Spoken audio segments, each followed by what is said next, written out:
Okay, well, here we are in lecture 3B, and today's focus for this lecture is going to be on snow.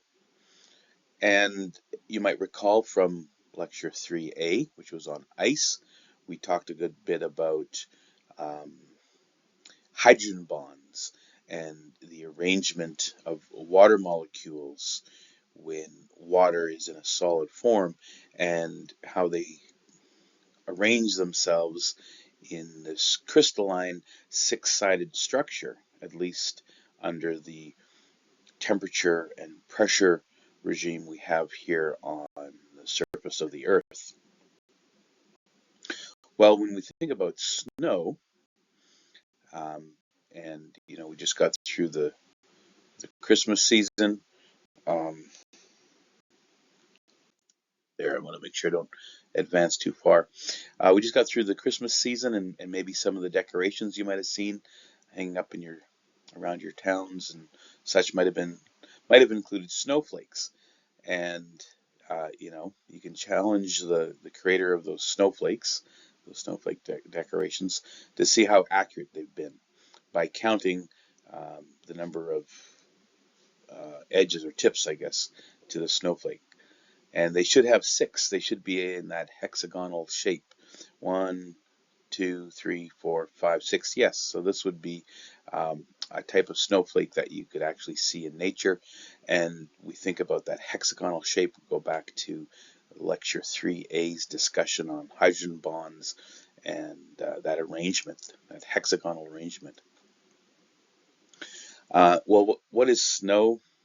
Um, Here we've got a dictionary definition.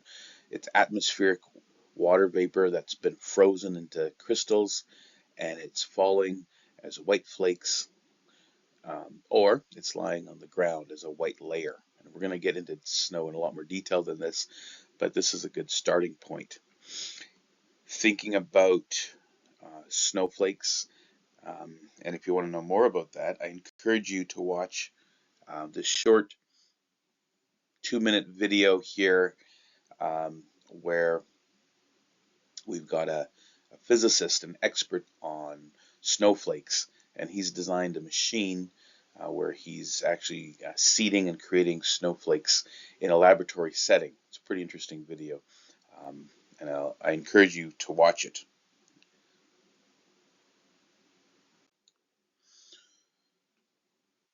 Well, let's think a little bit more about snow. We see these six-sided snowflakes up here in the atmosphere, right?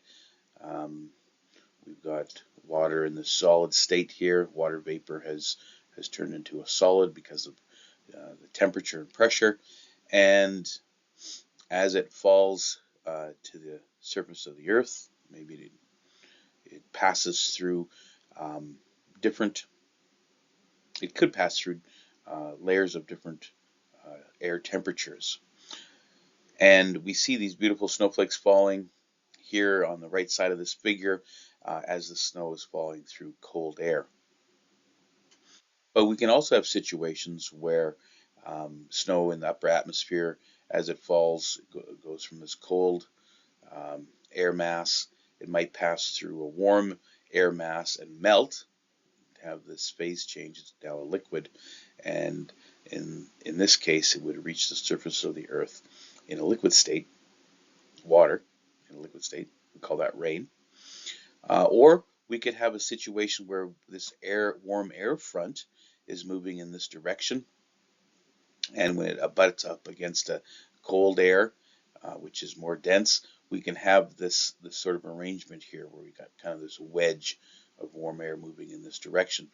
And so now when the snow falls to the surface of the Earth, it might pass through that warm air, and then before it hits the surface of the Earth, it might hit um, this cold air shortly before it reaches the surface of the Earth and becomes freezing rain. This is really dangerous, creates really dangerous driving and walking conditions, because as soon as this super cooled water or rain touches the surface, um, we get this really slippery conditions. We could also have sleet, where we have snow melting and then refreezing higher up, I guess, than we saw here with freezing rain, and we get a condition called sleet. But in today's conversation for this lecture, we're going to be focusing on snow, um, and not so much as it's falling, but we're going to concentrate on snow once it's reached the surface of the earth.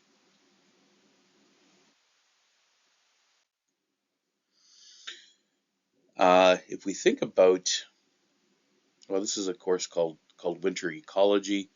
Our field station is located in the Boreal Shield ecozone, and thinking about some famous boreal ecologists, probably the first that would come to mind for most people would be Dr. Pruitt, um, who many consider to be the father of North American boreal ecology. And I've included a link to the late Dr. Pruitt's obituary here, and you can click on it and read more about him. Very interesting uh, history. And he produced a number of publications, including this boreal ecology uh, document here that I've shown you the cover page of. I've included this on the course's Populi website, and so you can read the full text. Well, from this document, from this boreal ecology document here, we see this. I snipped this figure here, and this is a great perspective of thinking about oftentimes when we look at maps of Canada, um, we're not usually looking at them from this perspective. But if we're thinking about northern Canada, this gives us a good idea, especially if we're looking at boreal regions of global boreal regions. So we can see that um, this publication uses the term taiga, and um, if we look at the ecozones, the way that Canada has currently been divided up into different ecozones, we see that it's a slightly different arrangement than we see here in Dr. Pruitt's book. They've been revised somewhat or become more um, specific, I guess. So if I look at this and I'm looking at, well, for a point of reference, I'd probably use these Laurentian Great Lakes and Hudson Bay here, so I can kind of see where Manitoba is, and I can see this portion of Manitoba that we were calling the Boreal Shield ecozone. Back when Dr. Pruitt put his book together, he would have referred to that as the taiga.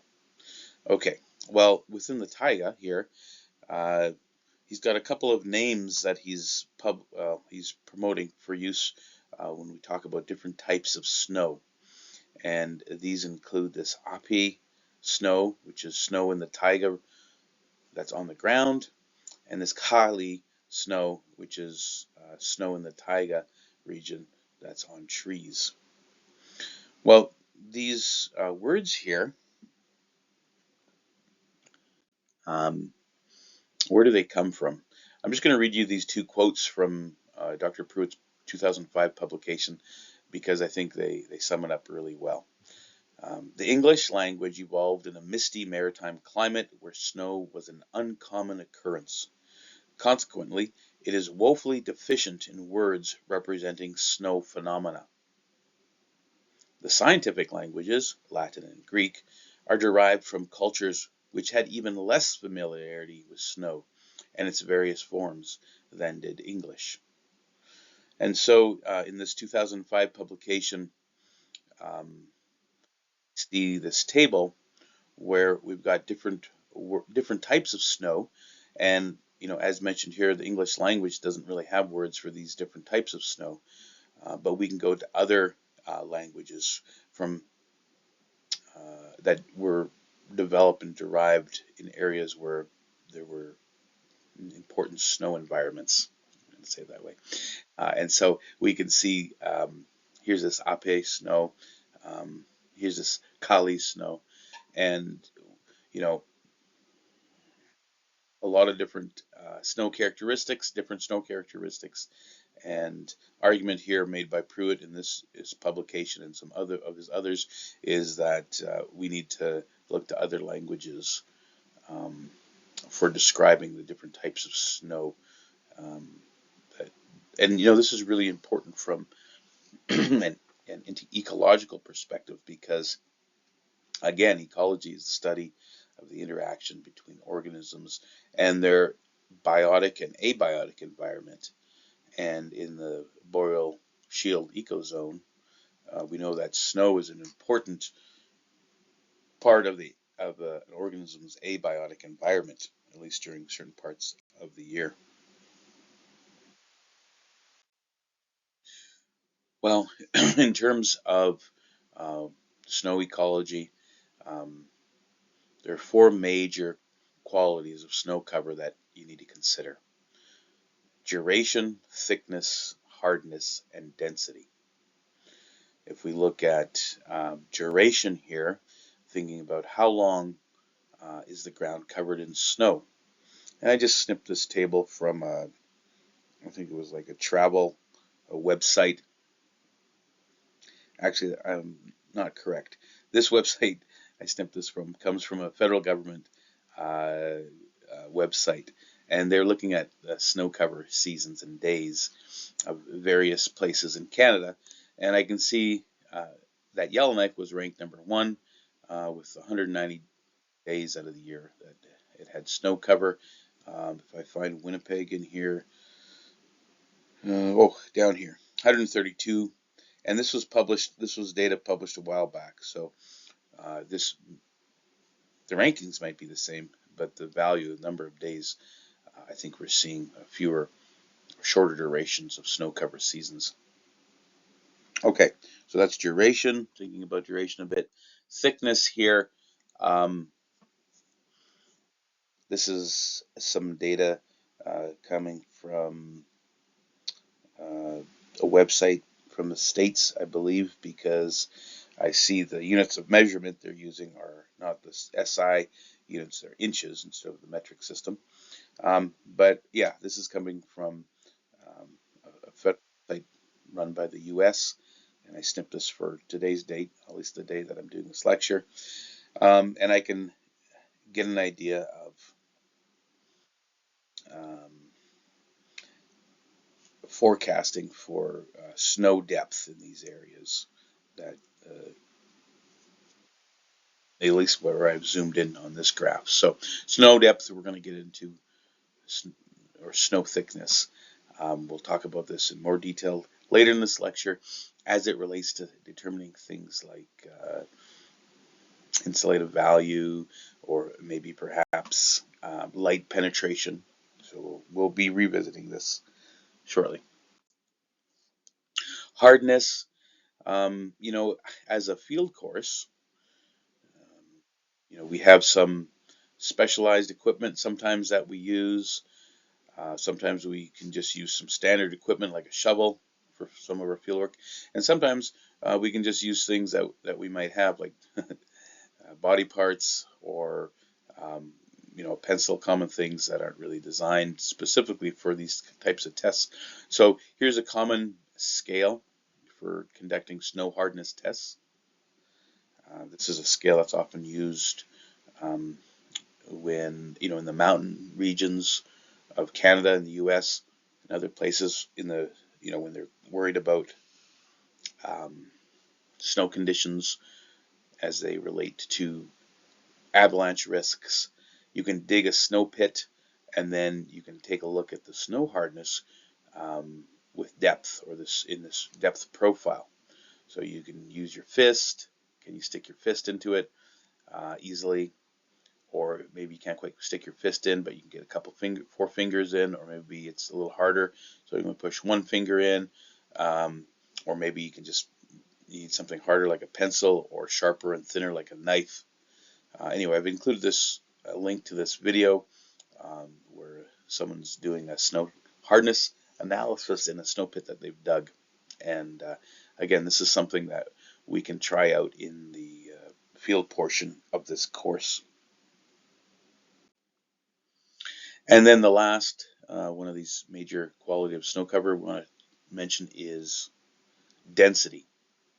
And I can see here in this table from Muscat 2012, which I believe I've also put on the Populi website. But we can see it's a table of common densities of snow, and we have different snow types. I see they're not using those using English words, English-derived words. But anyway, here we have different snow types, and in this column we have density, and the units that are being used here are grams. And sometimes we'll write like a line here, like so it looks like a fraction, or sometimes you'll put like a dot up top. So that means grams per centimeter, and then this is referring to centimeters cubed.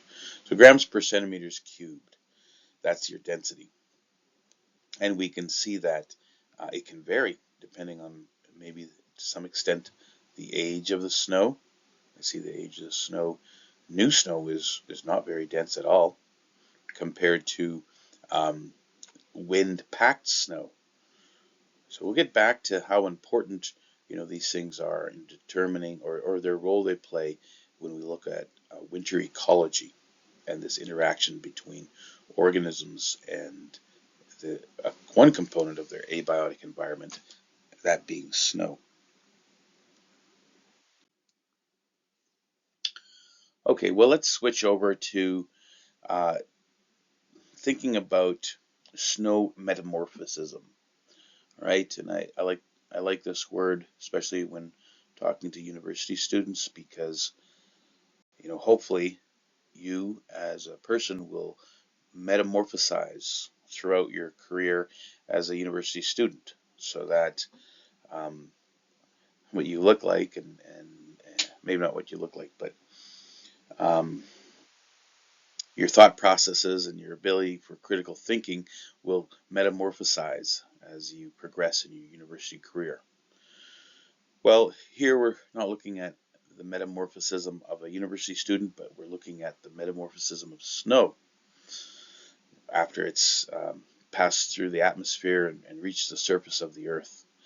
And the first type of metamorphism that we'll look at is termed destructive metamorphism. Sometimes we'll call this equitemperature metamorphism, or metamorphism that occurs at equal temperatures throughout the snowpack. But let's see what we're talking about here and why we call it destructive. So here's that. Let's see. Let's see if this artist has got it right. 1, 2, 3, 4, 5, 6. Yeah. So here we have a snowflake. It's just landed on the surface of the earth, and with time, we get a destructive process or destructive change, destructive metamorphism. We start to lose all these um, thimbly, thin projections of the snowflake, and we really round off here by day 57 or day 23 even. We're rounding off that snow. And by doing that, right, we get less air spaces. We're packing it, and we've got a reduced size of this ice grain. And this is pretty important when we think about the density of the snow and also its structure. So we're going to call this destructive metamorphism. And these rounded crystals can then fuse together. That's what increases the strength of that snowpack. And we can use that or use this term sintering. So in this class, in the field component of this course, we're going to have the opportunity to hopefully build quincies. This is a type of a snow structure, and it involves digging and piling up some snow, hopefully some fresh snow, and then you let it sinter. You mixed it up, and in that process, you kind of helped go from this type of snowflake to a really rounded off situation like we see here, but we could speed that up by shoveling it up, and you're promoting this destructive process through that mixing of those different snow layers or mixing of that snow during the shoveling process. Anyway, Um, I mentioned that you could call this destructive metamorphism. You could also, some people use the term equitemperature metamorphism, and we'll see in a moment a type of metamorphism that needs different temperatures within the snowpack. But again, we see here's our snowflake, and we see with time uh, a more rounded crystal, and then those crystals sinter, and we get much more stability, a much denser situation here, and we can see the artist's rendition of it. Then we can actually see some micrographs, some real pictures of snow along this progression.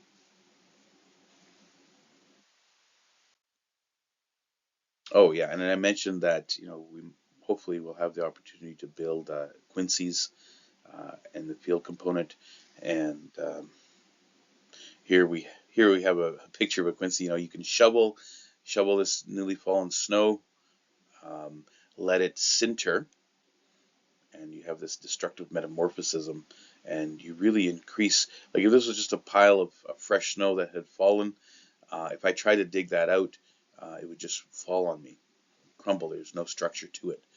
But if I take the snow from this area that's freshly fallen, scrape it, pile it up into a big mound, let it sit for a few hours, um, it's going to sinter. It's going to go from those snowflake configurations that we see with freshly fallen snow, and uh, as I shovel it up, I'm going to destroy that, round them off, and they're going to sinter. They're going to bond together, and I can get a snow pile now that has a lot more structure to it, and I can actually take my shovel and hollow it out and create um, a snow structure called a quincy. And there's a few different ways you can spell quincy, but hopefully we'll have a chance to build these during the field component of this course. Okay, so still under snow metamorphism, let's look at constructive metamorphism. And here we could also use the term temperature gradient. So here we're relying on snow that has, well, for this metamorphism to occur, pardon me, we need snow that has different layers of temperature. Okay, so we have a temperature gradient. And in this figure here, we can see what's happening. Here we've got the snowpack near the ground. The ground is radiating heat, and so we've got a warmer condition in the snow that's near the ground, and we've got a cooler condition at the snow layer that's closer to the top of the snow layer. Okay, and then what's going to happen is, well, we've got air spaces in this snowpack, and so this in the warmer air near the ground, those air spaces can hold more water vapor, and this gets back to thinking about dew point and saturation of water vapor, or sorry, of air with water vapor, how it's determined by temperature. So warmer air can hold more water vapor. This is why if you're sweating in a hot, humid climate, that sweat doesn't may not evaporate from your skin because, um, well, perhaps the air has been saturated. It can hold a lot of water. Okay, a lot more water vapor than cold air. So here we've got warm air spaces here at the bottom of this snowpack near the ground, and we got a movement of warm to cold. That's just the way thermodynamics or air will move from areas of hot to areas of colder areas. So we're seeing that hot air rising here, and it's carrying with it water vapor. But when it reaches the higher portions of this snowpack, it cools off, and that colder air can't hold so much water vapor, and we get deposition, that change from vapor, from a gas, straight to a solid. And we call that hoarfrost. and perhaps you've had a chance to see hoarfrost developing on trees, for instance. It's really pretty. But in this case, we have this hoarfrost developing at a depth, so we call it depth hoar. And now we get these crystals.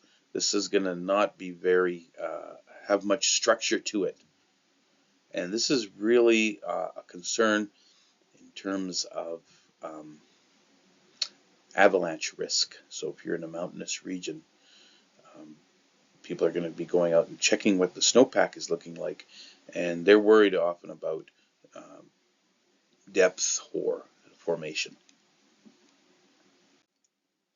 And maybe you've had opportunity to see this if you're shoveling snow. And this is a great picture. It's not mine, but I like it because you can really see here at this depth. This person has dug a snow pit, and you can see this depth hoar layer here, and it's just like falling apart in their hand. If you were doing that hardness test here, right, you could easily put your fist into that. Whereas these layers higher up, probably you may not be able to do so. So if you think about this ice or this snow slab sitting on this depth hoar, it's really unstable. And now if you're in a mountainous region, this could present avalanche risk or higher avalanche risk. Okay, well, the last type of snow metamorphism that we'll consider in this class is this melt freeze metamorphism. So we can get situations in the wintertime, maybe closer to the springtime, or depending on uh, where you're at, you might have the power of the sun melting that top layer of snow, and then in the winter, sorry, in the nighttime that refreezes, and you get this crust formation, and it can be really difficult to walk on because um, you know it's like every time you take a step, you're on the top for a moment, and then you break through. And you can think when we talk later in this course, future lectures, we're thinking about animals and animal movement. This can be really difficult for, let's say, a deer to walk across. Might make them more susceptible to being attacked, to being killed by a predator, because every time they take a step, they're kind of on the crust for a moment, and then they break through. It takes a lot of energy to walk through that, and they probably won't be able to move very quickly. Also, this crust can really limit access to food for some animals. Try to dig through and break through that crust that's formed through this melt freeze metamorphism.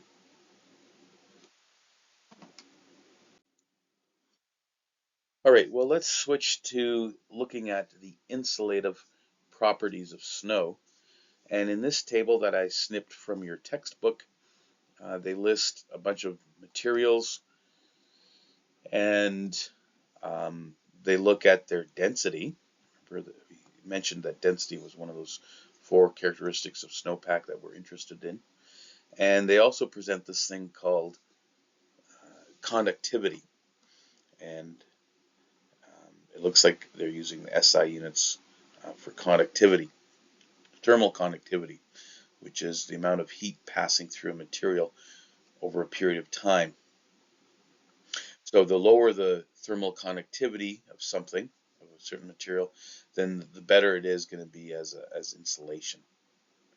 And we can probably also see that the greater the density, the greater the thermal conductivity, and the lower its insulative value. So if we look at something like fresh snow, right? It has a, if we think about its density, maybe compared to old snow, right? That fresh snow has a lower density, and it's going to provide better insulation than old snow. Okay, and you can compare this fresh snow or old snow to different other natural and human-made materials in terms of their density and their thermal conductivity.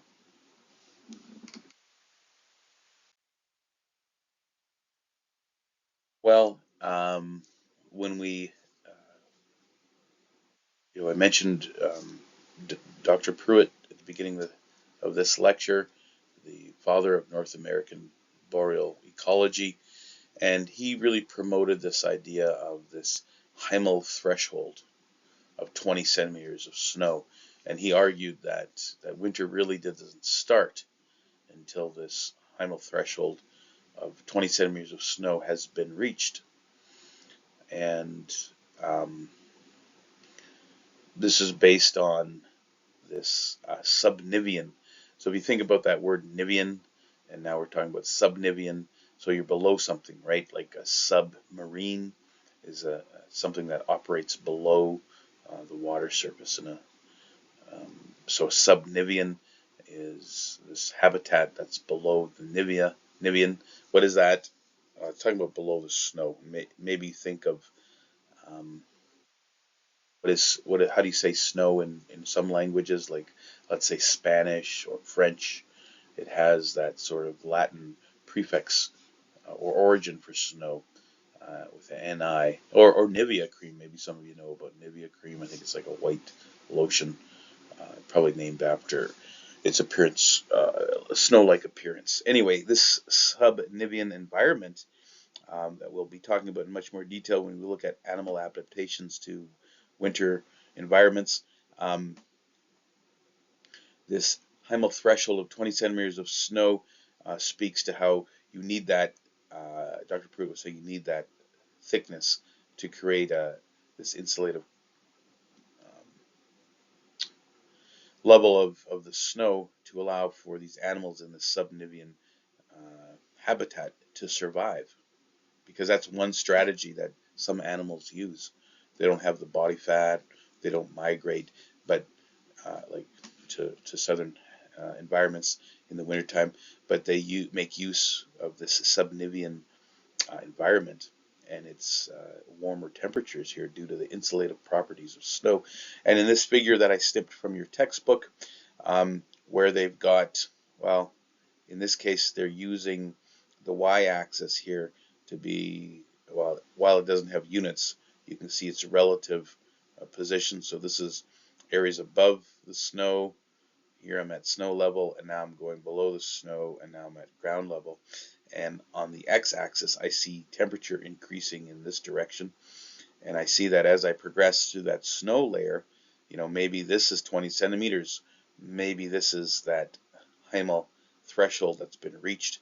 And at the ground level, in the subnivean environment or habitat, these animals are now experiencing temperatures that are much warmer than what they would have experienced if they were living up here at the snow surface. It's nice to see these textbook examples and general examples, but hopefully, as some of you have probably started your research or your literature review for your research project, it's also important to see actual data in, in published journals. And so I just wanted to show you this. This looks kind of familiar. Looks a lot like that last graph, but we can see here we got the height of snow. I'm sorry, not height of snow. This is height from the ground surface here. Here's my ground surface. Pardon me. And we can again see temperature on the x-axis, and I see that as I go below the snow surface, I'm getting some pretty good protection from those colder temperatures that are above the snow. And here's this 20 centimeters, this Heimel threshold. It's been reached here, and animals living in the subnivean habitat down below are experiencing much warmer temperatures. Look at that, close to melting. 1 - 1 versus what they would be experiencing up here at -6 or 7.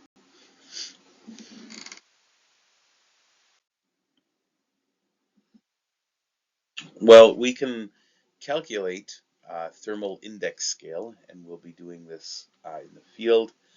And basically, uh, we have to take some field measurements that are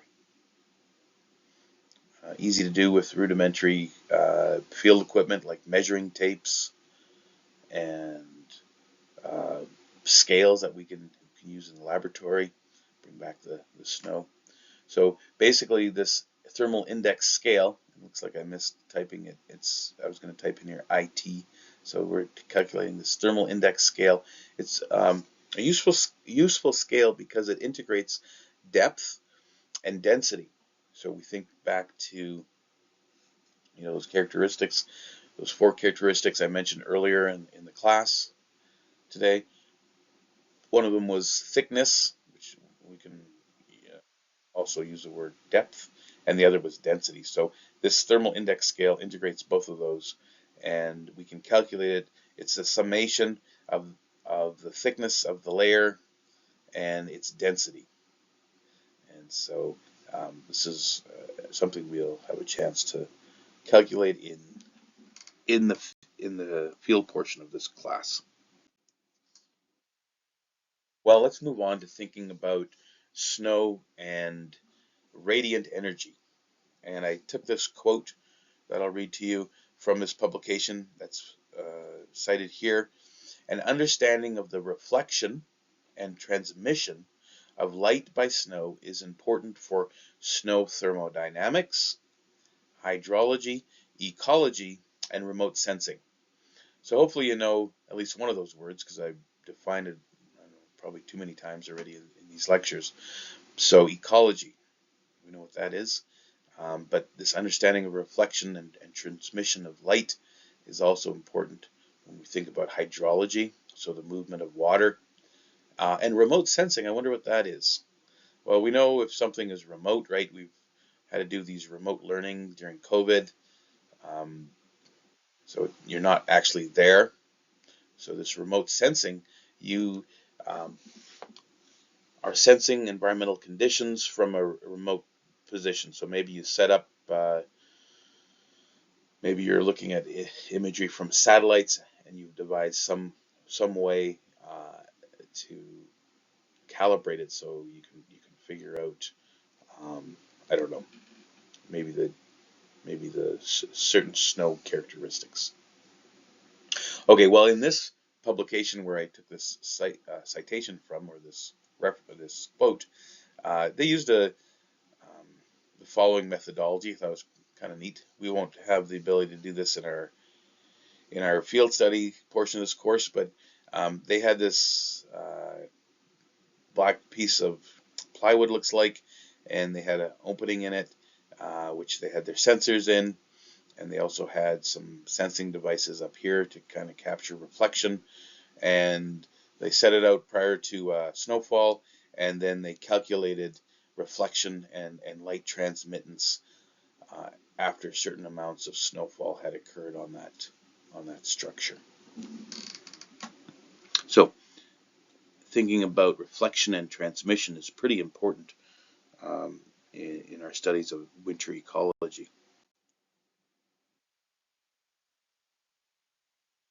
Fresh snow. We think about fresh snow, so here we've got an amazing picture, I think. Um, this is on a river, some real fresh snow, and it's an amazing reflector. Probably nature's best reflector, reflecting up to 75%, 75 to 95% of sunlight or the shortwave radiation that strikes it. Later on in the year, or later on after the snow has fallen, it can age and it can accumulate things like soil, dust, litter, and that can really uh, reduce its reflective ability. So here we've got some pretty dirty old snow, and I can see a lot of topsoil has blown into it, and now its reflective ability is going to be much less than the new snow when it first fell.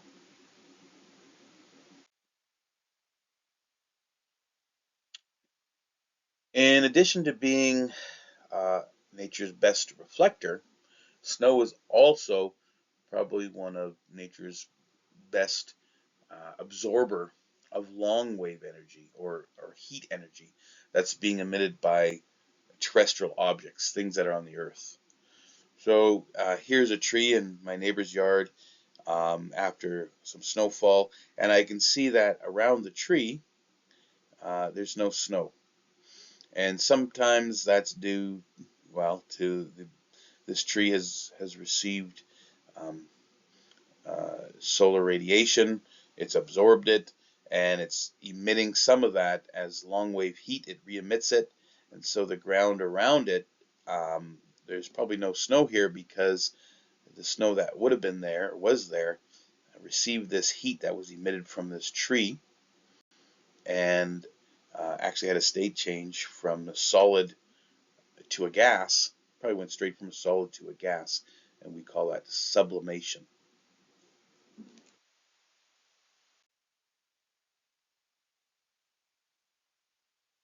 So because snow-covered ground radiates more heat than it gains, because it's such a great reflector of light, and it's also a really good, efficient emitter of long-wave heat. We see that if I look at the climate or temperatures, like see here in this figure that I took from this one, I think I took from a travel site. We can see that. Well, we know that um, the winter solstice, right? You know, some some churches have the longest night services on the winter solstice, December 21st. But so we know that after that, sunlight days become longer. But we often see that the coldest temperatures, come after the solstice. And this is due in part to the snow's ability to reflect a lot of that heat and to to reflect a lot of the light and to emit a lot of the long wave uh, heat that it may have gained. Thinking about snow and radiant energy, we talked about light being reflected, but some light, even though it's only a little bit of light, is transmitted um, through the snowpack, and it's really determined by the density of the snow. So we know, I think maybe you can recall back to that table that showed the different types of snow. There's new snow and old snow, and it talked about snow density changes, or it showed that old snow had a different density than new snow was more dense. So snow density plays a role in light transmission. We can see in this figure that I snipped from your textbook, we got percent light transmission, and we see that they're measuring it at a depth of 15 centimeters, and they're comparing snow at different densities. So we can see that less dense snow, because density is on this x-axis, so less dense snow, let's say of like 1.5 or so grams per centimeter cubed, we've got a lot more light transmission. Look at that, up to like 17% of light is being transmitted as compared to denser snow, where we have a lot less light being transmitted. So even though not a lot of light is transmitted through the snow, it does, uh, it is still important. The amount of light that is transmitted does play a role in some really ecologically significant processes like photosynthesis. So, photosynthesis, hopefully we recall what that is.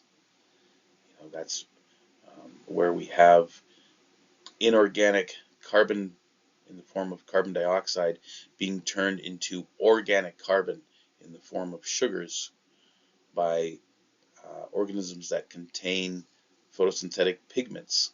They use the energy of the sun to capture carbon and fix it in a form that can be used by the plant for an energy source and can be used by other things that eat the plant for energy sources.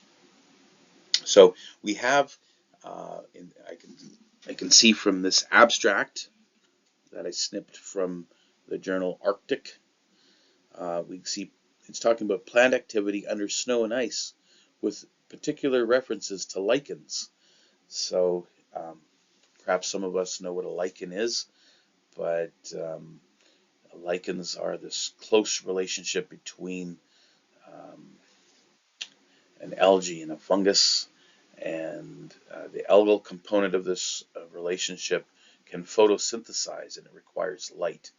And so, even though the snow can really limits the amount of light that the lichens receive, under certain snow conditions, there still can be enough light that is transmitted through the snow to allow for photosynthesis to occur.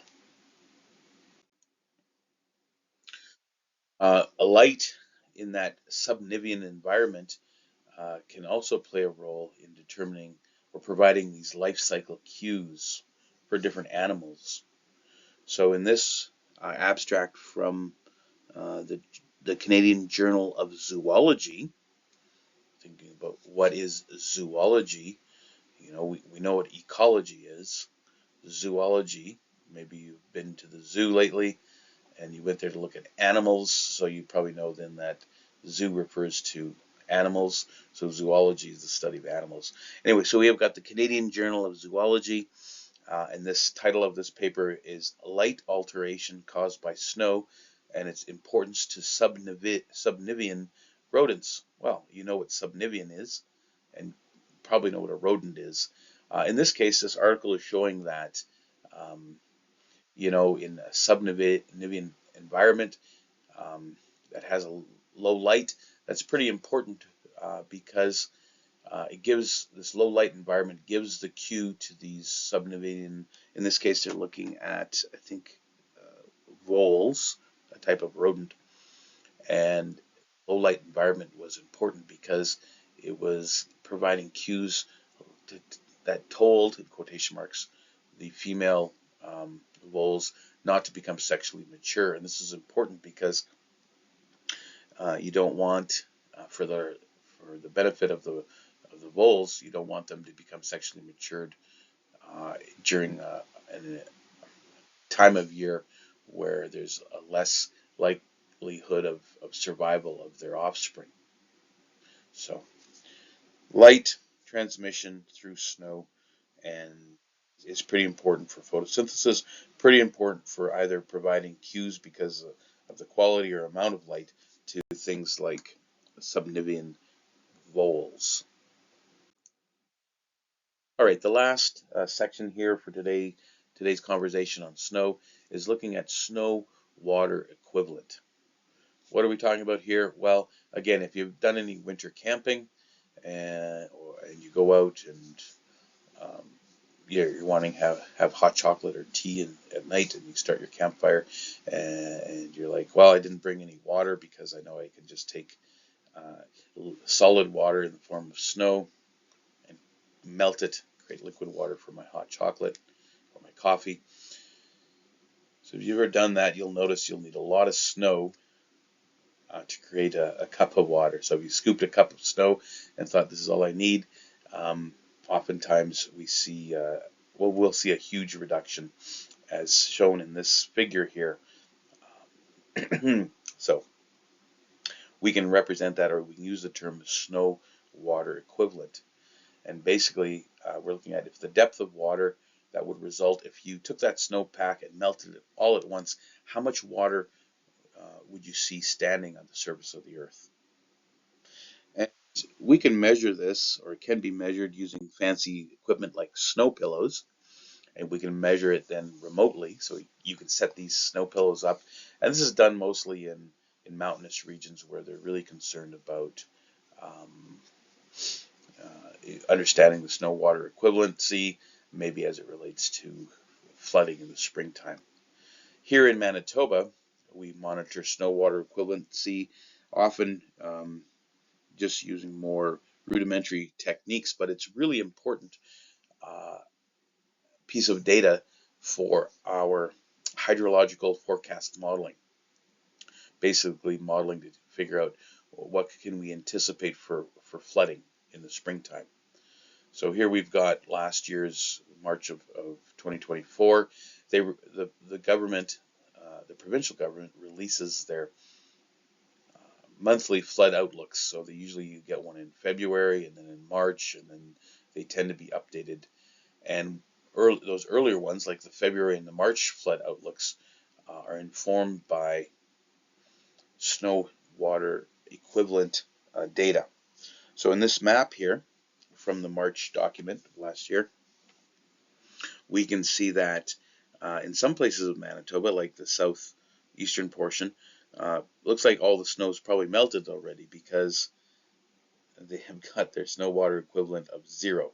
So all the snow in this area, if it was melted, you'd have no standing water. But if we go up to kind of the central western portion, well, we can have, and this is in, if I look at the units, I think this is in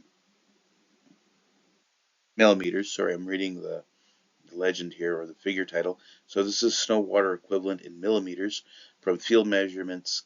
Okay, so if I go up into this area here, that's in the pink, if all the snow in this area was melted, there would be 107 millimeters of water standing on the ground. So this information is really important for flood forecasting. You know, Manitoba, we are very interested in flood forecasting. I talked last class about trying to prevent flooding by removing ice. Right? We have those 3 Amphibex machines in Manitoba that cut ice and help prevent river ice jams on the Red in the springtime. And so here's another way the province of Manitoba is monitoring or taking a look at trying to prevent damage caused by flooding in the spring. Um, you know, not just, I guess, damage, but as an ecologist, we're interested in the effects that flooding can have on, let's say, carrying chemicals off of fields. So here's a picture I took just upstream here. If I would continue and turn around from where my pointer is right now, I would see a sewage lagoon. And I think about the snow melting and maybe causing that sewage lagoon because of the high snow water equivalency in that snow. It might flood out that sewage lagoon, and so the sewage, instead of sitting in that lagoon longer, it might be overbanking or breaching and entering this. This is actually the Seine River, south east of Winnipeg, and you might be introducing nutrients, human pathogens, chemicals off of agricultural fields like pesticides, fertilizers, and so the snow water equivalency is of interest to predicting floods, but also to predicting inputs to natural environments, maybe from human altered environments. Okay, well, I hope you have uh, thought a bit about snow now from this lecture and are more prepared to experience some snow research that will be conducted during the field component of this course. See you in lecture 4A.